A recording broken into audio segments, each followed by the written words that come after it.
At Penn, he has found a home and he has found a first-round victory. 6-4 over Kevin Radford of Arizona State.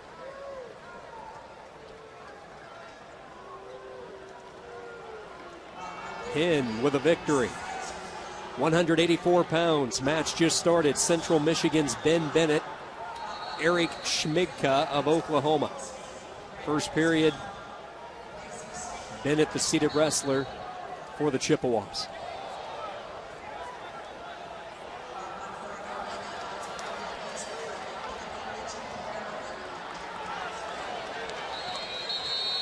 Two new bouts getting started. Josh Enan of Nebraska, the 3 seed for the Huskers. He is going up against Ophir Bernstein, the freshman out of Brown.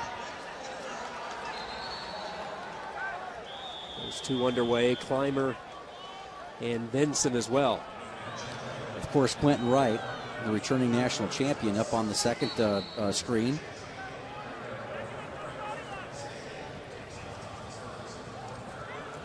Quentin Wright wrestling Thomas Ferguson of North Carolina. Ferguson in on a pretty good little shot right there. And a little danger there for Quentin Wright. Kind of like he's used to doing that. Ends up rolling back through. Now he's gotten a better position. If he can raise his head, create a little head elevation right now off the mat. You notice how when he did that, Thomas was able to go ahead and had to roll with the technique there. So good scramble by Quentin Wright. We should mention Perry was victorious as well for Oklahoma State in the bout we were following. Kind of had 3 matches close out at the same time there. Enan, Bernstein, no score. Schmidka, Bennett, scoreless. Same story for Vinson and Clymer. Clymer, the number 11 seed out of Hofstra, 29-8, 3-time NCAA qualifier, 2-time CAA champion. Team high 29 wins this year. Looks like Josh Enan from Nebraska. Go Big Red has got the deep half situation. Now he's going to settle back. See how he's got his belt buckle by the shoulder. He's going to try to get his chest a little bit behind that shoulder and now really try to work hard. He kind of slid up off him again where that belt buckle's behind the shoulder, but the referees are giving a lot more latitude how to work those shoulders, and Bernstein's showing off a little flexibility with those shoulder joints. He'll feel that when he's about 50. I was going to say, I didn't know they could bend that way. So the full 3 allotment to Enan on that maneuver. He goes up 5-0. It's a quick 2-0 lead for Quentin Wright, as Jim mentioned, the defending champion for Penn State.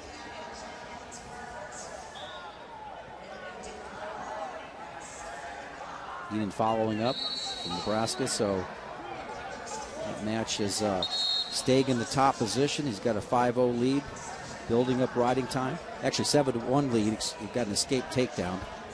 Excuse me. Bennett from Central Michigan now to a 1-0 lead against Schmidke from Oklahoma. Second period, now he follows it up with that takedown in that position. So, Tom Borelli, when you talk about programs that always compete and guys go out there and wrestle you pretty hard, Central Michigan, always got a nice lineup here. Guys that, they're just not an easy out. You get whether they're unseated, seated. The Central Michigan wrestlers come to the party with more than just salt and pepper. They do. Full meal. Bennett's always been that way. The junior, 3-time NCAA qualifier, 2-time All-American, finished 8th a year ago, 6th back in 2010. He has a 3-0 lead on Schmidka of Oklahoma. Bennett has been dominant this year, 24 of his 30 wins coming via bonus points, leads the team with 9 pins.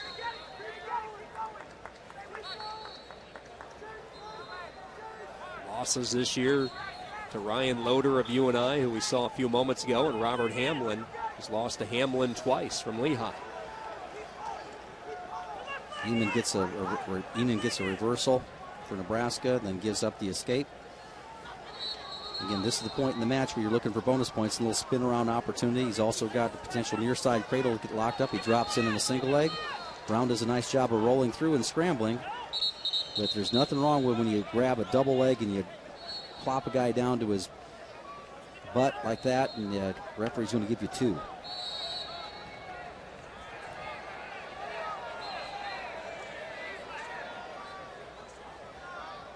Close match down here in the fourth screen.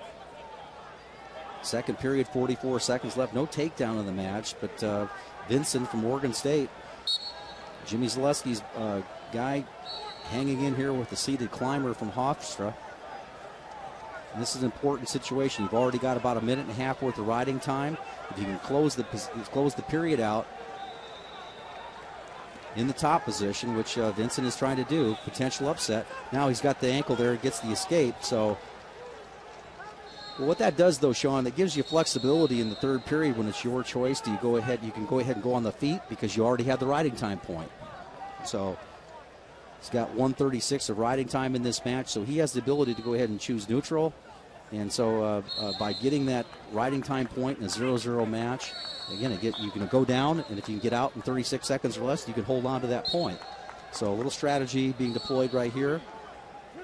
And this is where you look to your corner and what decision to make.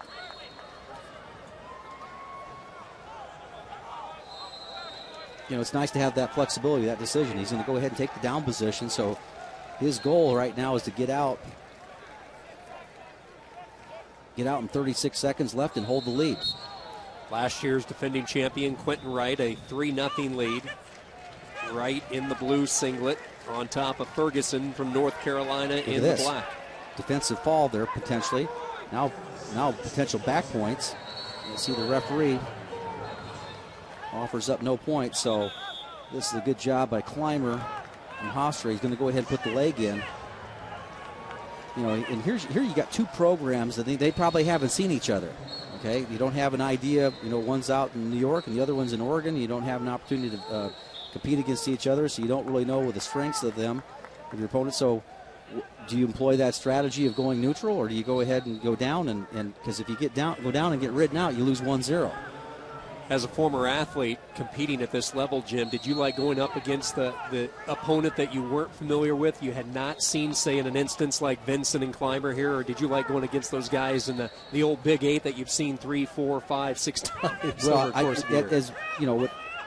liked the familiarity. To be honest with you, I didn't care what their credentials were. I wanted the familiarity, and there's a great job by Clymer from Hofstra staying in the top position. So now it's, instead of getting out in 36 seconds, now you got to get out in 30 seconds to tie the match. So I like that familiarity. But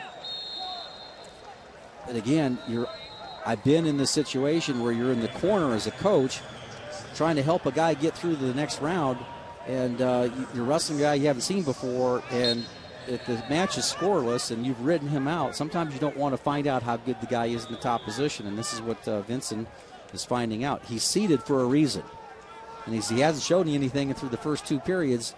You might want to assume that he's pretty good in the top position. That's what they are finding out right now. 25 seconds to go, third period. Clymer with that 1-point lead for Hofstra. Has a leg in. The referee's going to call that a stalemate.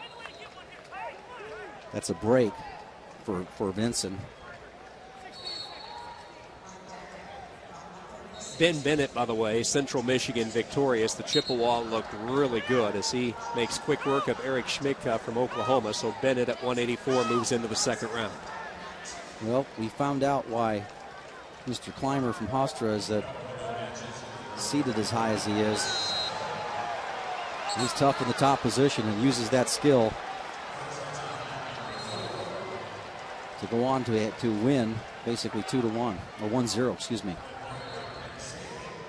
Two-time CAA champion with a first-round victory. It was a hard-fought one, but he gets the W, and the round for Hofstra continues. A 1-0 victory. Clymer over Ty Vinson out of Oregon State.